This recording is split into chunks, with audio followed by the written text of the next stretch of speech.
যে মেয়ে বলবে যে নবীর সুন্নত আছে এজন্য আপনাকে পছন্দ করি, তখন বুঝবেন যে হ্যাঁ এই মেয়ের মধ্যে ভালো কিছু আছে।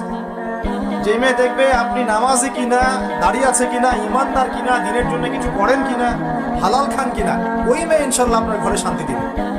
আর যেই মেয়ে আপনাকে দেখবে আপনার কত বড় সম্পত্তি, কত বড় জমি, কত বড় চাকরি, সুদ খান কিনা ওর কোনো আসা যায় না, টাকা হইলেই হইল, এগুলোকে ঘরে ঢুকালে অশান্তি হবে। কি চাচ্ছেন, শান্তি না অশান্তি? নবী সাল্লাল্লাহু আলাইহি ওয়াসাল্লাম বলেছেন দিনদারিতা দেখে মেয়েদেরকে বিয়ে করুন। কি দেখে?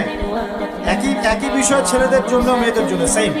ছেলে দেখতে হবে দিনদার কিনা, মেয়ে দেখতে হবে দিনদার কিনা, পর্দা করে কিনা, দিনদারিতা আছে। দুনিয়ার এই ছোটখাটো বিষয় যদি দেখেন, তুচ্ছ বিষয়গুলো, একদিন না একদিন আপনি পস্তাবেন। আর যদি আপনি দিনদারিতা দেখেন, ইনশাআল্লাহ আপনি কোনোদিন পস্তাবেন না ইনশাআল্লাহ।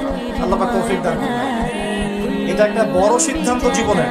এই সিদ্ধান্ত যদি ভুল করে ফেলেন সারা জীবন পস্তাতে হবে। অতএব এখানে বেশি আবেগে ফ্যান্টাসিতে ভুগবেন না।